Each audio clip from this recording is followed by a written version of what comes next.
오. 머리 시작한다. 스캐너가 혹시 머리가 열심히 자, 우리 저번 시간까지 계속 그 그리스 헬레니즘 문화 배웠죠. 네. 자, 이제는 그리스랑 헬레니즘 쪽에서 막 지지고 볶고 하고 있을 때 서쪽에서 발칸반도 서쪽에 있는 우리 저 반도 장화 모양의 반도 무슨 반도? 이 나우디아 이탈리아 반도에서는 로마라는 도시국가가 이제 성장하고 있었어요. 자, 그 로마라는 도시국가 얘기를 해볼 거예요. 자, 로마가 로마의 시조는 아이네이아스라는 사람으로 알려져 있어요. 이에요. 146. 아이네이아스. 이 아이네이아스는 그 트로이 전쟁 기억나요? 그 트로이의 왕족 출신이었어요. 근데 그 트로이 전쟁 때 그리스가 이겼죠. 트로이가 지고. 그때 그 불타는 트로이를 빠져나와가지고 네, 천신만고 끝에 뭐 크레타 섬 지중해 여기저기를 떠돌다가 겨우겨우 이 지금 이탈리아 반도의 로마에 정착을 하게 돼요. 그 아이네이아스가 로마에 오기까지의 이야기, 그리고 로마를 건국하는 그 이야기를 적어놓은 책이 베르길리우스라는 사람의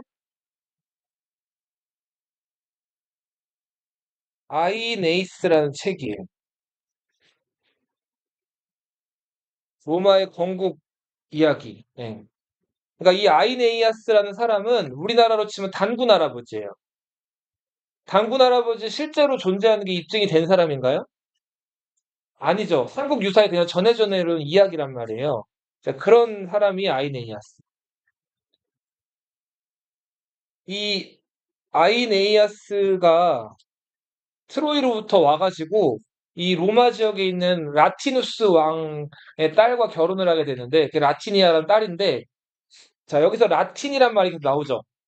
이 로마 사람들은 이제 라틴족이에요. 무슨 족?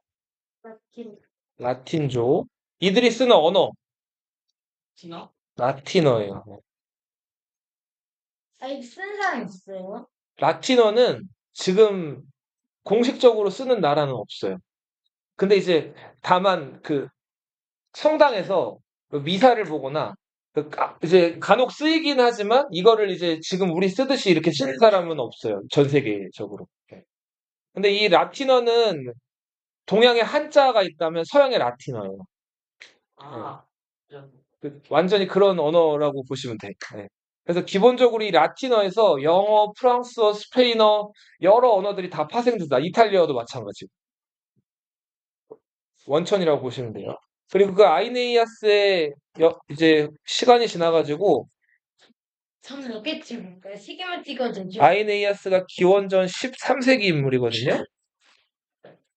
자, 한 500년 지나서 로물루스, 레무스 이 쌍둥이가 이제 새로운 나라를 건설하는데 그게 이제 우리가 알고 있는 그 로마죠. 기원전 8세기 인물이. 근데 권력은 나눠 가질 수가 없죠. 형 로물루스가 동생 레무스를 죽여요. 그리고 깡패. 자기 그 로물루스의 롬을 이걸 따가지고 나라 이름을 롬. 자, 이걸 우리는 또 뭐라고 부르죠? 영어로는 로마 이렇게 부르죠. 그죠? 로마의 휴일 맞아요. 로마의 휴일 촬영지이기도 하죠. 자, 이 로물루스 레무스 형제는 늑대 젖을 먹고 자랐다 그래요. 그래서 그 로마 가면은 이 늑대 젖을 먹고 자라는 이 동상이나 이런 것들이 여기저기 잘 이렇게 표현이 돼 있는데 혹시 나중에 가시면 근데 로물루스가 근데 누가 형이에요? 로물루스가 형이. 저 자, 보세요. 그리고 이 이탈리아 반도에 요렇게 지금 이 흐르는 강이 있는데 영어로는 이제 티베레 강이라고 부르고 그쪽 언어로는 테베레 강이라고. 이 테베레 강은 선생님도 2014년에 그때 로마를 갔는데 이게 그때 좀 비가 와서 좀 불어나긴 했는데 강 폭이랑 이런 수심이나 이게 한 양재천보다 조금 큰 정도예요. 네. 잘했나? 되게 좀 이렇게 좁고, 네. 좀 그런 약간 뭐랄까 개천 같은 네, 그런 강이 테베레 강이다. 네. 아, 냇물? 그렇죠. 네, 그 로마 관통하는 지역은 특히 그 수심이 그렇게 깊진 않았었어요. 로마 사람들은 자 이런 옷을 입었는데 자 이 옷 안에 속옷을 입어요. 근데 그 속옷이 위아래가 연결된 원피스예요. 네, 근데 그 원피스 남자도 여자도 다 치마를 입어요. 원피스 치마. 너희 왜 그런 옷 입어본 적 있나요? 여자들은 있죠. 위아래 연결된 이렇게 그 옷을 그 속옷을 튜니카라고 불러요. 영어로는 튜닉. 네, 치마처럼 돼 있는 바지예요. 그래서 더울 때나 여름이나 이럴 때는 그 튜닉 하나만 입고 돌아다니기도 해요. 민소매에다가 이 치마처럼 돼 있는 남자도 그걸 입어요. 네. 자, 그리고 그 위에다가 이제 이렇게 두르는 옷인데 여기 보면은 막 이렇게 주름진 이 둘러놓은 이 옷을 토가라고 불러요. 뭐라고요? 토가. 네. 이제 더 귀족이나 잘 사는 사람들일수록 이렇게 더 고급 직물로 만든 그 토가를 입는 거예요. 나 철학같이 생겼어. 자, 로물루스가 이제 왕이 된 이래로 7명의 왕이 더 있었어요. 자, 이 시대를 뭐라고 부르냐면 왕정 로마라고.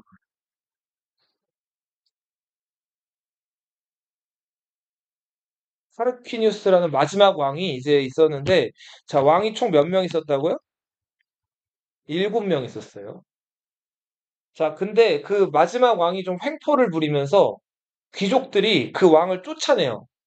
근데 그렇죠. 그래서 이 로마에는 왕이 이제 없고 귀족들이 나라를 이끌어가는 그런 정치 시스템이 정착을 해요.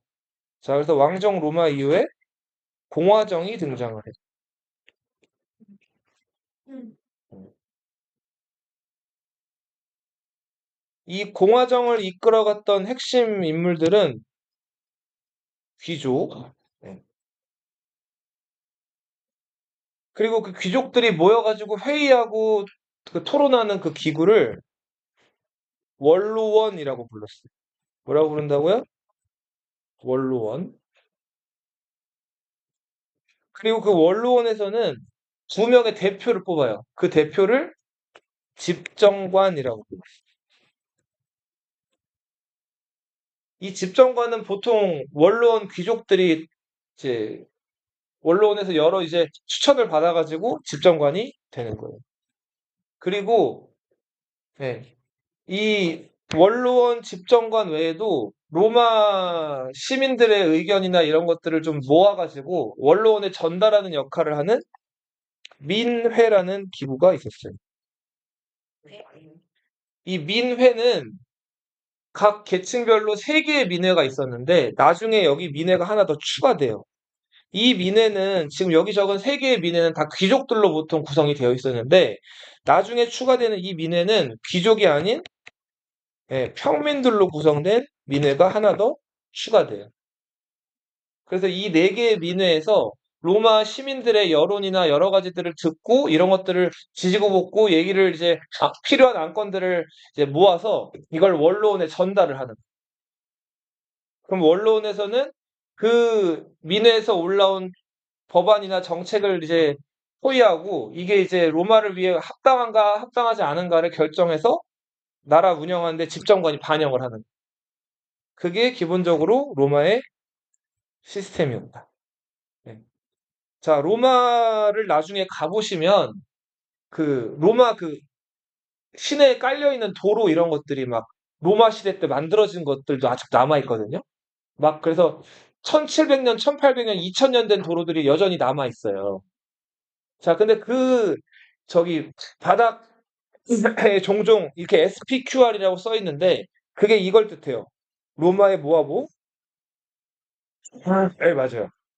원로원과 세나투스 포플루스코 로마누스라고 있는데 로마의 원로원과 시민들을 상징합니다. 네. 자, 이게 그리고 저 로마는 일찍이 배수 문화 이런 거, 그러니까 목욕탕에 물 받아놓고 사람들이 공중 목욕탕 이용하고 막 이런 수로나 이런 것들 개발이 잘 돼 있었는데 그 아래 하수구라든지 이런 데도 이 SPQR이 써 있어요. 로마를 상징하는 문구라고 보시면 돼요. SPQR. 다른 것을 못 기억해도 이 SPQR은 잘 기억하더라고요. 뭐 답 써내라 그러면 SPQR은 잘 쓰더라고. 자, 그리고 로마의 집정관인데 집정관이 몇 명이에요? 네, 2명이었어요. 2명. 자, 이 2명의 집정관, 원로원에서 보통 귀족들의 추천이나 이런 합의를 받아가지고 뽑히는 사람들이. 자, 로마 공화정의 이제 구조인데 보면은 그뭐 원로원, 집정관, 독재관, 호민관 여러 이제 관직들이 있는데 요건 조금 이따 설명을 할 거고. 자, 로마 원로원의 모습을 상상해서 그린 그림이에요. 자, 지금 보시면 토가를 두른 로마 귀족들이 쭉 이렇게 원형의 테이블에 앉아 있죠? 그리고 이제 한 귀족이 나와가지고 막 연설을 하고 있죠. 그리스도 마찬가지인데 이 시대 때도 많은 청중들 앞에서 연설을 잘하는 거, 말을 설득력 있게 잘하는 그 능력이 굉장히 중요한 능력이었어요. 왜냐하면은 발언할 수 있는 시간이나 발언할 수 있는 때는 딱 정해져 있는데 그때 자기 의사표현이나 이런 거를 잘 못하거나 어설프게 해버리면은 다시는 그 기회가 안 오기도 하거나 아니면 자기가 원했던 그 안건이 부결되기도 하는 거예요. 자, 그래서 굉장히 변론이나 웅변이나 이런 기술들은 굉장히 중요한 기술로 여겨졌다. 로마 원로원. 자, 그리고 그 조그만 로마, 그 도시였던 로마를 점점 팽창시킨 그 원인이 된 이들이 로마 군이에요. 자, 여러 병종들로 이루어져 있는데 우리 저 그리스 중장보병보다가 얘네들 보니까 무장이나 이런 게 어때요, 더? 해봐요. 가벼워요. 짧고 좀 가벼워 보이죠, 그죠? 예. 자, 이런 형태의 보병들을 이제 보통 경보병이라고 하죠. 네, 맞죠. 근데 왜 발목 전광인 보호대가 왜 한쪽밖에 없어요? 그리고 아까도 말씀드렸듯이 얘네들은 바지를 입은 게 아니라 로마 사람들 다 지금 뭘 입었어요? 치마를 입었죠, 그죠? 네. 이런 걸 이제 튜니카라고 하는 거예요. 네. 그리고 이 위에다 귀족들은 뭘 입는다고요? 토가를 입는 거예요. 그 막 이렇게 치렁치렁한. 근데 얘네들 좀 보기에는 좀 별로 안 세 보여도 이 각 부대가 맡은 역할들이 되게 명확하게 나눠져 있고 그걸 바탕으로 훈련을 되게 열심히 많이 했어요, 로마. 그래서 주변 이 도시국가들이랑 전쟁을 벌일 때 번번이 승리를 거뒀단 말이에요. 그 로마군의 이런 전술을 마니플라라고 불렀어요.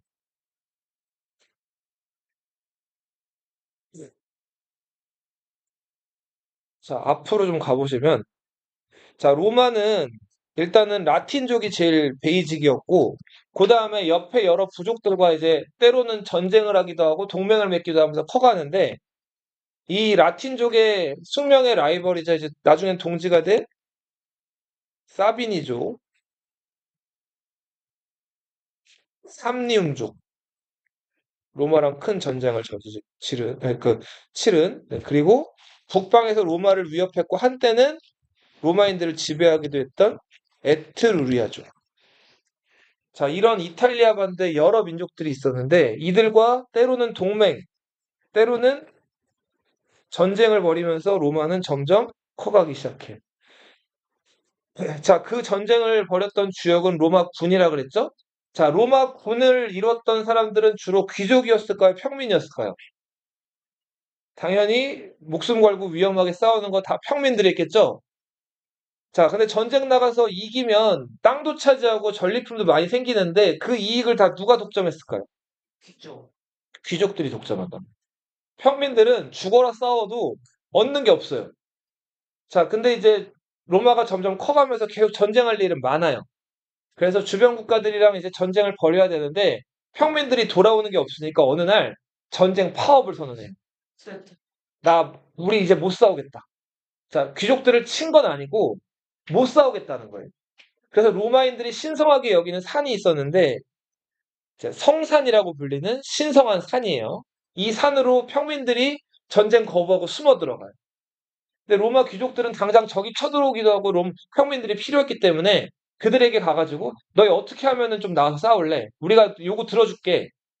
그렇게 해서 평민들이 첫 번째로 귀족들에게 하나 요구해서 얻어낸 것이 이 권리예요. 자, 뭐가 만들어졌다? 호민관이 만들어져요. 호민관은 누구의 대표일까요? 평민들의 대표. 자, 대표를 뽑았다는 거는 이제 평민들의 의견을 귀족들에게 전달할 대표자가 생긴 거죠. 네. 자, 근데 이것만으로는 부족하다고 생각을 해서 끊임없이 귀족들에게 이제 평민들의 요구들을 요구해서 평민들의 의견을 이제 정기적으로 모아가지고 귀족들에게 전달하는 의회가 만들어져요. 그게 아까 말씀드렸던 네 번째 민회, 무슨 민회? 평민회가 만들어져요. 자, 근데 문제는 평민회가 만들어져서 의견을 호민관을 통해서 귀족들에게 전달을 해도 귀족들이 앞에서는 그래, 그래, 그래, 들어줄게. 근데 뒤에 가면 들어줄까요? 약속을 안 지키는. 자, 말은 흩어지죠. 글은 어떻게 돼요? 영원. 남죠.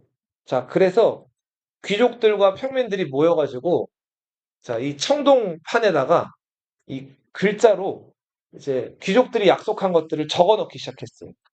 자, 이게 12표법이에요. 무슨 법? 최초의 발표가 로마 최초의 성문법이에요. 음성을 글로 적어 놓은 거예요. 세계 최초의 성문법은 뭘까요? 자, 눈에는 눈, 이에는 이. 바빌로니아. 함무라비 법전이죠. 그죠? 그게 세계 최초고, 요거는 서양 최초. 로마 최초의 성문법 12표법이에요. 자, 그리고 이제 그 집정관은 오로지 보통 귀족들이 두 명을 다 독식을 했는데 평민들이 점점 전쟁에서 역할이 많아지면서 집정관 두 명 중에 한 명을 이제 평민에서 선출하게 돼요. 이때 호민관, 이 의견을 제안해가지고 이걸 통과시킨 호민관이 리키니우스였기 때문에 그 이름을 따가지고 무슨 법이? 리키니우스법이 만들어졌어요.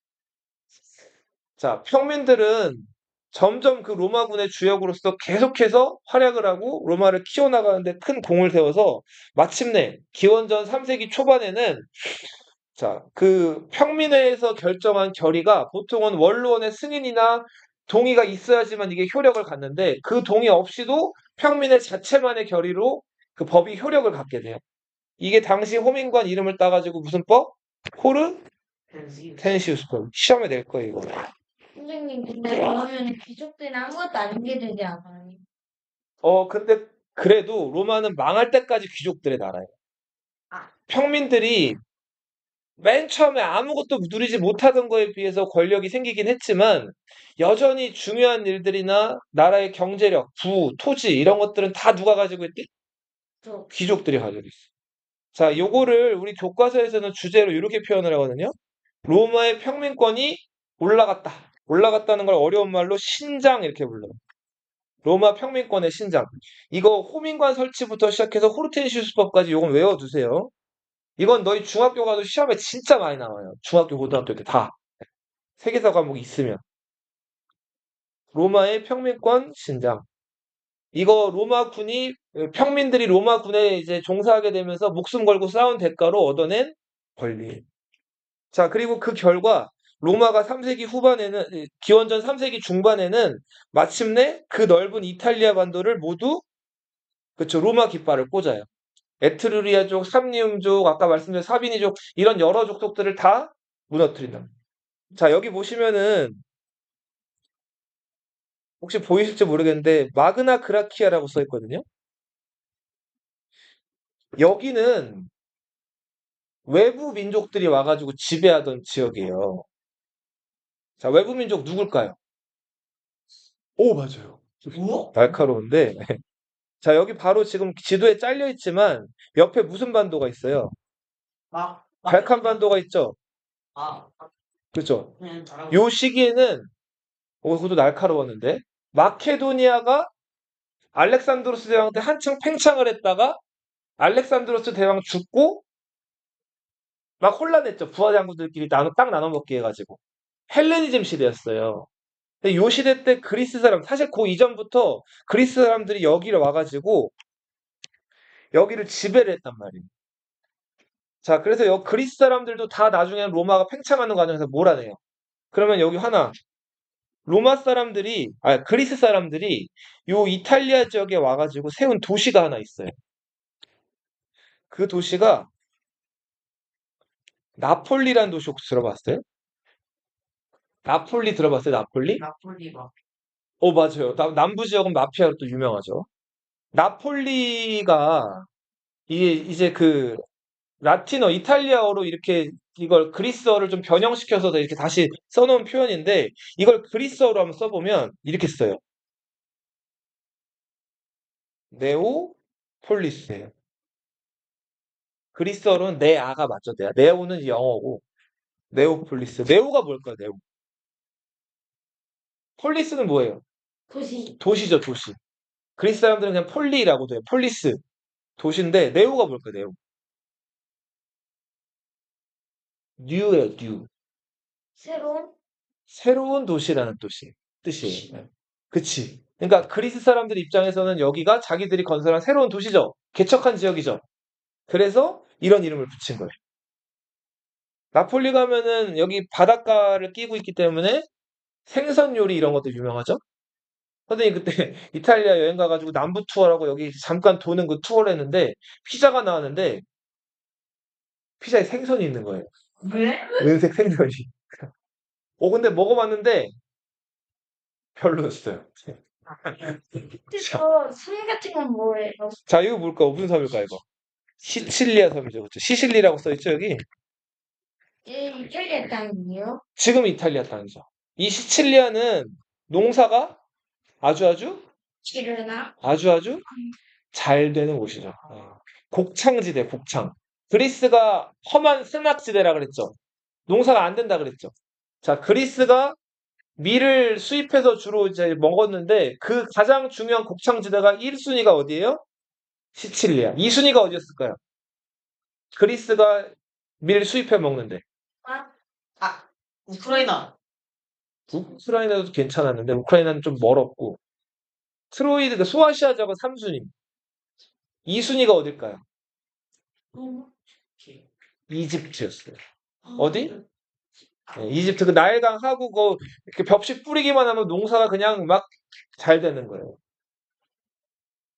근데 요 시칠리아가 일단은 1순위 곡창지대였다. 밀을 여기서 재배해서 그리스가 많이 가져갔어요. 근데 요 무렵에는 그리스가 분열 상태였죠. 알렉산드로스 대왕 죽고. 그래서 여기를 간수할 수가 없었어요. 이 시칠리아를 놓고 로마가 이 시칠리아를 혼자 꿀꺽하려고 하는데 시칠리아 패권에 대해서 도전장을 내민 나라가 있었어요.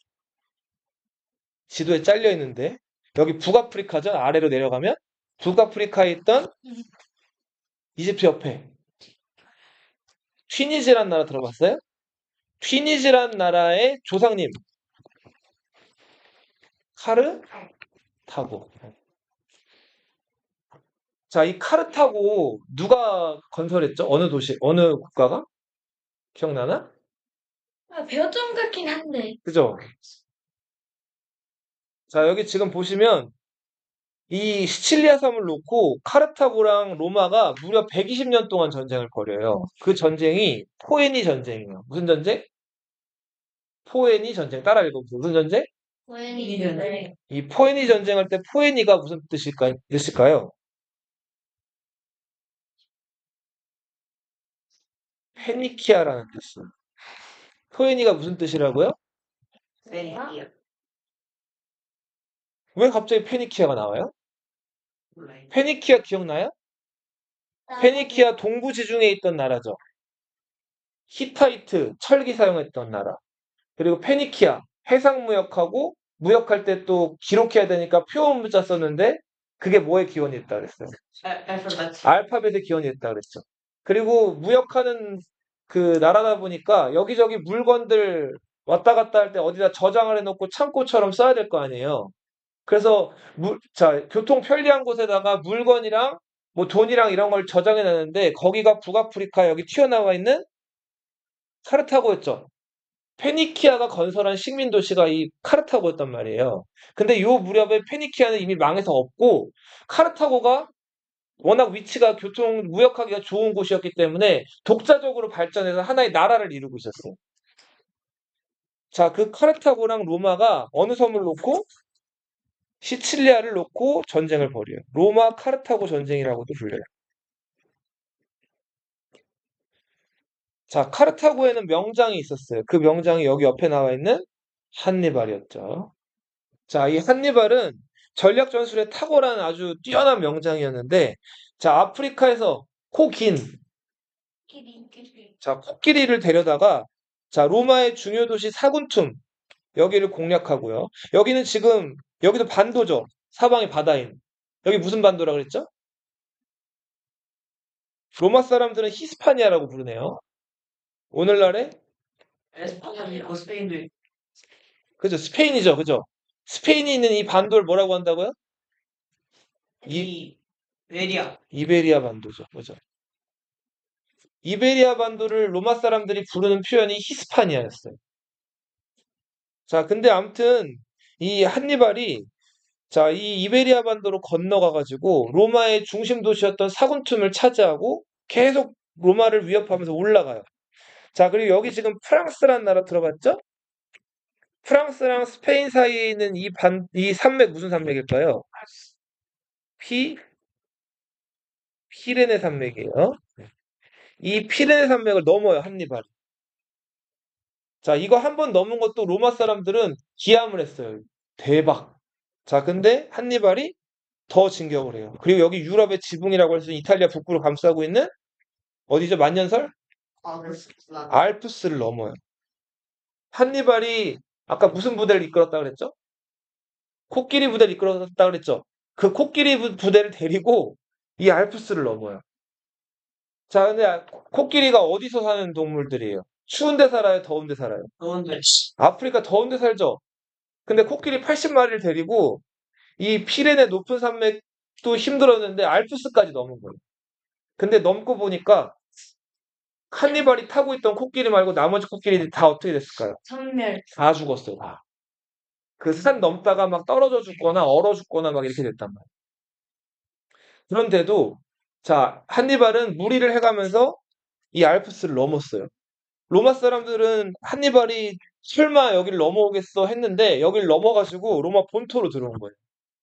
자, 완전히 겁에 질린 로마 군대가 이 한니발 군대를 만나면 번번이 계속 졌어요. 자, 그렇게 해서 로마가 우리 카르타고에게 항복해야 되는 거 아니야라는 얘기가 나왔을 무렵에 로마 원로원에서 자, 아직 우리에게는 자, 로마 군이 남아있고 이제 카르타고를 무찌를 수 있습니다라고 주장했던 로마 장군이 하나 등장하죠. 그 사람이 스키피오예요. 누구? 스키피에요. 네. 있으시죠? 자, 카르타고에 한니발이 있었다면 로마에는 누가 있었어요? 스키피오가 있었어. 한니발은 빨리 전쟁을 끝내고 싶었어요. 일단은 너무 고생을 많이 했죠. 산을 2개 넘어오느라고. 자, 그래서 전쟁을 빨리 끝내고 싶었는데 이 스키피오는 그런 한니발의 마음을 꿰뚫었죠. 자, 한니발 군대를 상대를 안 해주고 계속 시간을 끌면서 성으로 들어가 숨는 거예요. 자, 그래서 한니발 군대가 막 조바심이 나는 그런 상황이었는데 이때 스키피오가 한 번 더 꾀를 내가지고 자, 이 한니발과 카르타고 군대의 약점은 지금 먼 길을 돌아가지고 고향을 떠나서 한참 동안 나온 거죠. 힘들죠. 그리고 고향에 돌아가고 싶죠. 그죠? 그런 상황에서 이들을 더 두렵게 만드는 본토 공격을 감행해요. 로마가 자, 이제 한니발의 군대를 상대를 하지 않고 바다를 건너서 카르타고 본국을 친단 말이에요. 자, 이게 알프스를 넘는 한니발 모습이죠. 코끼리들이 지금 어떻게 되고 있어요? 떨어지고 있죠. 자, 그렇게 해서 이 스키피오의 그 지연 전술 작전, 그리고 카르타고 본토를 치는 작전이 성공해가지고 한니발 군대가 이탈리아에서 어쩔 수 없이 카르타고로 급히 귀국을 한다.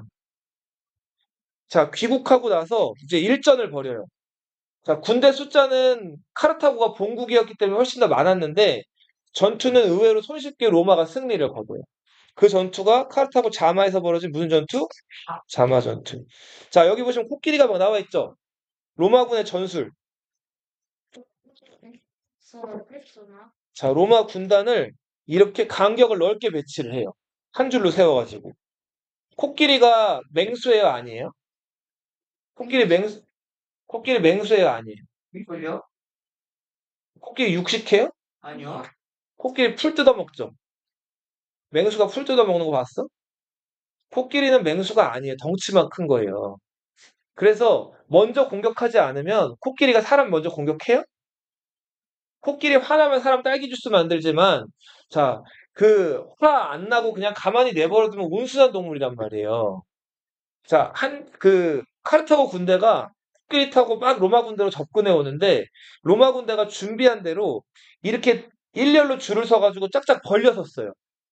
그랬더니 코끼리 군대가 어떻게 됐을까요? 그냥 지나갔단 말이에요.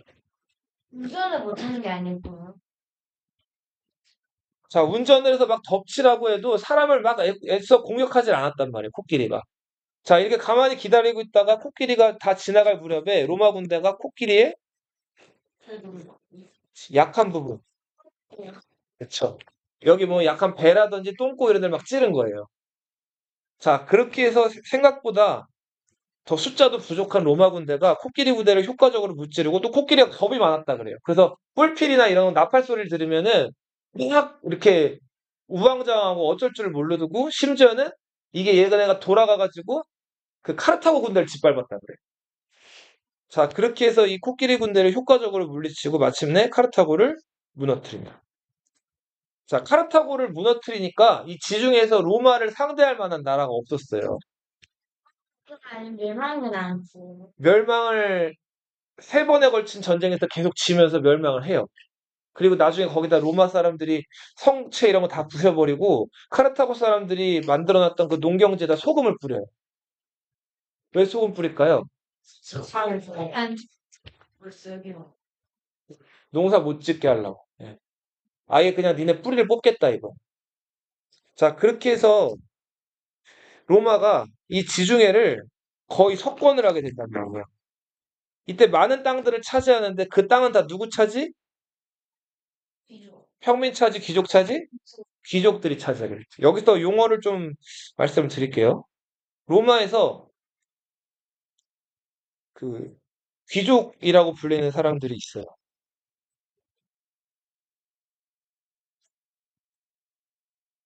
이 사람들을 파트리키라고. 로마에서 귀족을 뭐라고 한다고요? 파트리키. 파트로 어디 들어본 것 같지 않아요? 맞다. 클레오파트라, 파트로클로스, 파트리키. 파트가 들어가면 뭘까요, 이거? 아버지를 뜻해, 아버지. 그러니까 위에 있는 사람들이란 뜻이. 파트리키. 자, 이건 너무. 그리고 자, 이렇게. 이들이 평민들. 평민은 플레브스.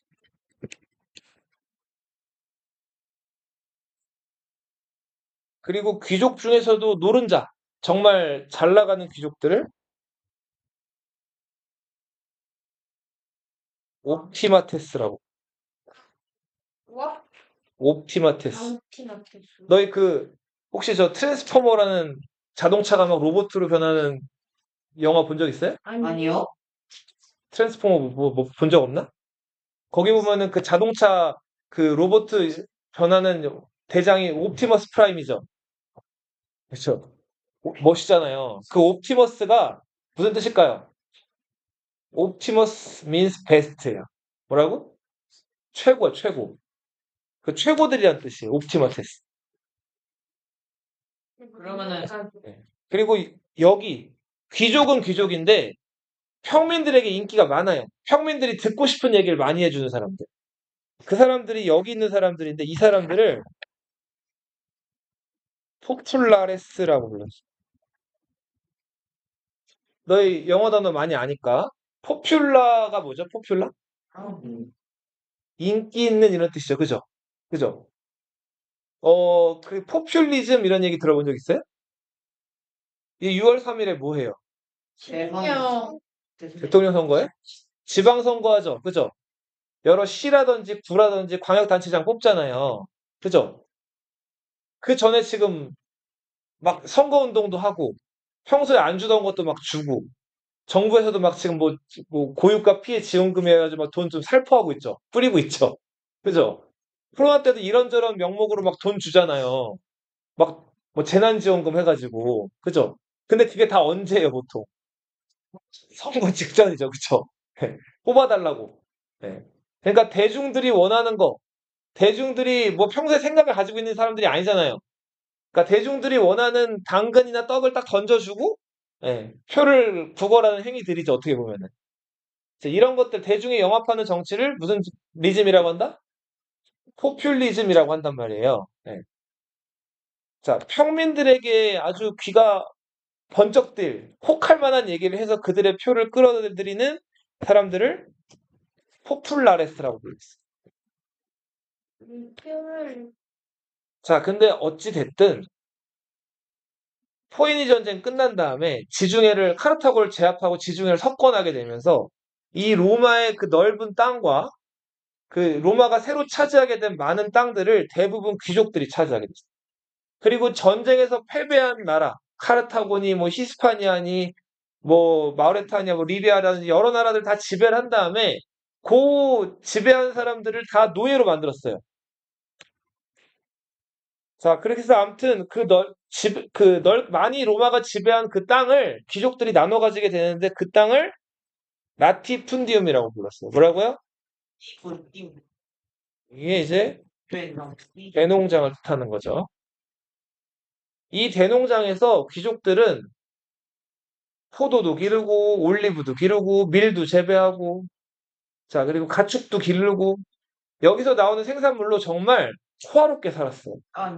뭐? 그렇죠. 네, 어떻게 보면. 자, 근데 그 라티푼디움을 경영했던 라티푼디움에서 농사를 지었던 사람들은 누구였을까요? 노예들이었어요, 노예. 그 정복 지역을 정복한 다음에 거기서 포로로 잡게 된 사람들을 노예로 삼아가지고 이 대농장을 경영했단 말이에요. 자, 근데 문제가 있죠. 싸움은 죽어라고 한 사람은 평민들인데 이 땅 가져가고 노예 잔뜩 차지해가지고 떵떵거리고 살게 된 거는 오로지 누구? 귀족들이었단 말이에요. 자, 평민들이 여기에 대해서 불만이 엄청나게 많았어요. 하지만 군사력도 없고 돈도 없고 이제 귀족들에게 저항을 못했는데 이때 이 평민들의 가려운 부분을 긁어준 귀족들이 등장을 했어요. 그들 뭐라고 한다고 그랬죠? 포플라레스라고 한다고 그랬죠? 자, 대대로 이제 귀족 가문이었던 그러면서도 이 포플라레스로서 인기를 많이 얻었던 집안에 이제 그라쿠스 집안이 있었어요. 그 그라쿠스 집안의 두 형제, 그라쿠스 형제. 자, 형은 티베리우스 그라쿠스예요. 동생은 가이우스 그라쿠스.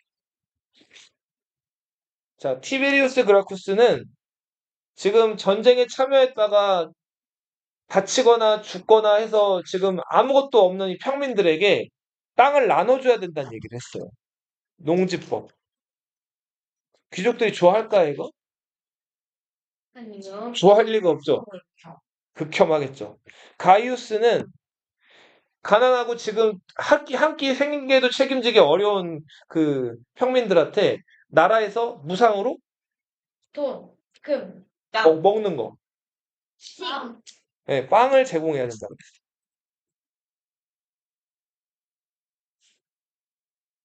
귀족들이 난리가 났죠.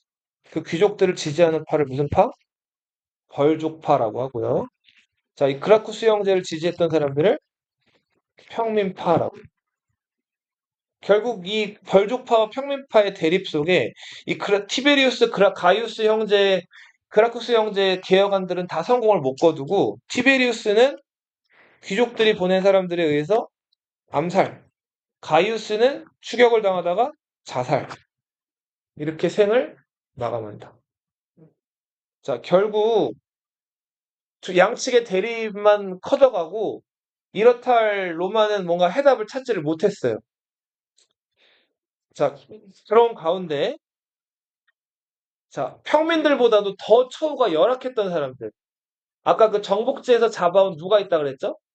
노예들이 있다 그랬죠. 그 노예 중에서도 최악의 처우를 당하던 사람들이 검투 노예였어요. 그 뭐예요?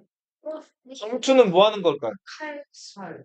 칼로 싸우는 거예요. 근데 이 사람들은 자, 한 요만한 방에 들어가서 이제 여러 요만한 방이든 아무튼 이런 데 들어가서 평소에 이제 생활을 하다가 이제 경기장, 뭐 원형의 경기장 이런 데로 이제 들어가서 여러 관중들이 보는 앞에서 칼을 들고 서로 싸우는 거예요. 싸우는데 모두 우리 보통 스포츠에서 유도든 태권도든 권투든 복식이든 이종격투기든 한쪽이 쓰러지면 경기는 끝나죠. 자, 근데 이 경기는 한쪽이 쓰러지면 끝이 나긴 나는데 어떻게 쓰러져야 끝날까요? 죽어야 끝나는 거예요. 자, 이 검투 노예들이 치렀던 그 죽음을 이제 담보한 전투는 사투라고 불렸어요. 그죠? 죽을 사자 써가지고 죽을 때까지 싸우는 거예요. 이들은 보통 뭐 이들 신는 샌들, 신발이라든지 기본적인 옷까지 갑옷도 제대로 갖추지를 못해요. 오로지 이들에게 주어진 건 한 자루의 칼. 칼. 자, 그 칼을 글라디우스라고 불러요. 그는 뭐야? 여기 네. 돈도 뭐 이기게 되면은 이제 주인에게 돈이 들어가는 거죠. 아, 이 노예를 가지고 있는. 그 그리고 주인은 노예에게 준 거야? 주인이 노예를 돈 주지 않죠. 먹이고 재워주기만 하죠. 또 싸우게 하려면 치료도 조금씩 해주고. 자, 이 글라디우스를 차고 있는 이 검투 노예들을 가리켜서 글래디에이터라고 불렀어요. 이들은 사람들끼리만 싸운 게 아니라 그 경기장 안에서 그 아프리카에서 잡아온 맹수들, 사자나 뭐 치타나 이런 맹수들이랑 싸우게 됐다. 그 맹수들 너희 그 맹수들이 덤빈다고 생각해보면 어떨 것 같아요? 무섭겠죠? 근데 이거 하나 지나간 얘기인데 선생님이 집에서 시바견을 키워요. 까만 강아지인데 걔 지금 13살이에요. 너희보다 나이가 많아요. 13년생이니까. 근데 이 시바견이 되게 예뻐요. 아직 안 죽었죠? 아직 살아있어. 근데 얘네가 따지고 보면 맹견은 맹견이에요. 근데 맹견 중에 쪼렙이에요. 가장 쪼렙. 네. 근데 그쵸. 그런 종류예요. 네. 네. 그래서 이렇게 막 좀 싸나운 시바견들은 막 깡깡거리면서 물기도 하고 하는데 그래봤자 좀 귀여워요. 시바견들. 근데 좀 이제 아무튼 좀 센 시바견들도 있긴 한데 선생님 강아지는 진짜 푸들한테도 물리는 쪼렙 맹견이에요. 그죠? 안 물지 엄청 순해요. 자, 근데 그 선생님 시바견이 산책을 하다가 진돗개랑 만났어요. 진돗개는 맹견 중에서도 클래스가 높아요. 자, 근데 방심했는데 어떻게 됐을까요? 미였어. 네, 진돗개가 선생님 개 여기 뒷덜미 있죠? 여기를 툭 물어요. 이렇게 안 물 것 같이 이렇게 앞으로 오다가 그냥 물어요. 그 다음에 어떻게 할까요? 뭐 괜찮아요. 아, 제. 흔들어요. 맞네. 근데 그때 너무 놀라가지고 그 진돗개 주인이랑 선생님 이제 시바견 주인이잖아요. 그 진돗개 주인도 아저씨였어요. 근데 그 아저씨랑 선생님이랑 그 진돗개 문 걸 띄워놓으려고 막 뛰는데 그 놀까요, 안 놀까요? 안 나요. 자, 근데 진짜 선생님 그때 잠깐 기억한 거로는 진돗개가 눈을 이렇게 뜨는데 흰자가 없어져요. 네. 이게 순간 집중하다가 탁 무는 거예요. 검은 자밖에 안 보여. 그러면서 물면서 흔드는데 선생님이 주먹으로 선생님 운동을 했거든요. 주먹으로 그 진돗개 머리를 5분을 때렸어요. 근데 안 놔. 그 주인도 같이 때렸어요. 왜냐면은 선생님 걔는 거의 지금 막 죽겠다고 소리를 계속 깽깽 지르는 거예요. 그러다 소리 안 지르면 이제 죽는 건데 너무 겁이 나는 거예요. 5분을 때렸는데도 안 나요. 발로 차지. 발로 배를 걷어차도 안 놔. 네. 진짜 내가 그래서 죽는가 싶었는데 결국 어떻게 됐냐면 그 주인 아저씨가 그 문대 있죠. 그 문대에다가 손가락을 집어넣었어요. 자기 손가락을. 그래서 주인을 물고 놨어요. 그 주인 아저씨 그 손가락이 여기 구멍이 2개가 뻥 뚫렸어요. 그리고 놨어요. 근데 이제 맞은 게 있어가지고 그러고 나서 이게 대자로 누웠는데 아무튼 그 맹수들을 한번 뒤집어지면은 한 번도 말릴 수가 없어요. 네. 그래서 진짜 팔이 잘려나간다 그래요. 사람이 잘못 물리면은. 자, 그 정도인데, 암튼, 강아지 그때 다행히 선생님 강아지가 살았단 게, 그 진돗개가 아랫니가 없었어요. 아랫니가 빠진 개라 가지고 윗니로만 문 거예요, 여기를. 그래서 아랫니가 만약에 물렸으면 여기 동맥이나 이런 게 있죠. 그럼 피가 분수처럼 쏟았을 거예요, 아마. 그래서 죽었을 텐데, 그때 다행히 여기 뒤통수에만 빵꾸가 2개 딱 나고, 네, 세게 때렸어요. 이 정도 때렸어요. 피카요. 세게 쳤죠, 그때. 근데 그걸 참 진짜 나고요. 5분을 때렸어요, 5분을. 진짜 완전 그냥 거야. 그러니까, 근데 아무튼, 그 맹수들인데, 선생님이 그 진돗개, 아무튼 그 일이 있고 나서, 맹수 이런 걸 이제 찾아봤는데, 진돗개는 될 것도 아니야. 그 사자 호랑이는 진짜 한번 물면 이런 데가 다 부러지는 거예요, 이렇게. 근데 그런 거랑 싸우겠다고요? 그쵸. 그쵸. 이 로마 검투 노예들이 그 사자나 거기 이제 표범이나 이런 짐승들이랑 싸운 거예요. 한번 물리면 어떻게 될까요? 그쵸. 칼이가 180도 회전, 아니 360도 회전 회오리 하면 못 오지 않을까요? 너무, 이렇게 검을 너무 말도 안 되는 거잖아요. 그래서 이 검투 노예들이 스파르타쿠스라는 잘 싸우는 검투 노예를 중심으로 카프아의 검투사와 양승서에서 반란을 일으켜요. 그리고는 로마 군들을 죽이고 한동안 로마 일부를 장악을 한단 말이에요. 이게 검투 노예들의 반란? 무슨 난? 스파르타쿠스의 난 자, 이렇게 스파르타쿠스의 난이 일어나고 이거를 로마군이 겨우 진압을 하는데 이때 이 난을 진압하는 때 인기를 얻기 시작한 장군들이 이 세 장군이에요. 자, 로마 군인들을 잘 통솔해가지고 특히 로마 그 지중해 있는 해적들 퇴치에 유명했던 폼페이우스. 누구? 상태예요. 폼페이우스. 오케이. 자, 역시 장군으로서도 유명했고 스파르타쿠스의 난의 진압에 가장 큰 역할을 했던 크라수스. 이 크라수스는 로마에서 가장 부자이기도 했어요. 이 크라수스가 가진 재산이 지금으로 치면 한 9천억 정도 됐다 그래요. 네. 어마어마한 재산을 가지고 있던 크라수스. 자, 이 크라수스가 또 부동산 재벌이기도 했어요. 그 정복 지역의 땅들을 엄청 많이 가지고 있었고, 그리고 이제 평민들한테 곡식을 빌려주고 이자를 많이 받아 챙기는 사채업자로서도 돈을 또 많이 벌었다. 근데 사채업으로 돈 많이 버니까 좋은 소리 들었겠어요?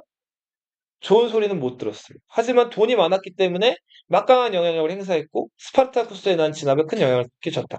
그리고 약간 머리가 벗겨진 이 사람, 머리가 벗겨져. M자 탈모. 하이사르라는 사람. 들어봤어요? 그러니까 약간 우리 시저라고도 부르죠? 개사료 아니다. 율리우스 시저. 네. 자, 선생님 강아지 찢어 먹거든요. 맞아요. 네, 시저 아주 좋아하죠.